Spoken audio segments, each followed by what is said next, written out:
Il n'a pas été bon en première Non. période. Non, justement. Devant la défense, alors que Bon, on peut quand même le créditer globalement d'un bon match.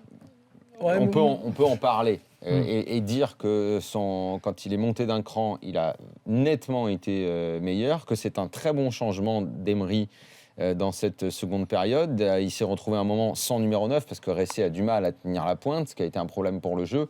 Donc il s'est dit on va faire autrement, on va mettre Rabiot un peu plus haut sur le terrain parce qu'il va apporter de la percussion, ce qui a été le cas. Rabiot est bon de toute façon depuis le début de la saison, mais on peut quand même noter que devant la défense, il a été vraiment moins à l'aise dans la première période, à multiplier les touches de balle, à perdre trop de ballons.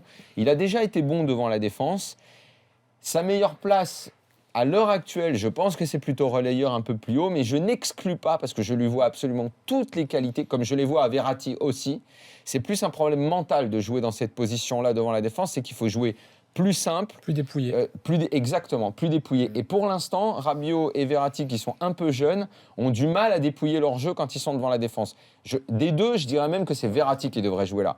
Verratti devant la défense, je pense qu'il a absolument tout pour être brillantissime à ce poste-là. Visiblement, il n'est pas encore prêt mentalement à jouer là. Et Rabiot, effectivement, un peu plus haut. Mais même lui, devant la défense, il pourrait flotter, d'accord. Non, non, S'il dépouille un peu. en Mais en fait- première période, il ne dépouillait pas du tout.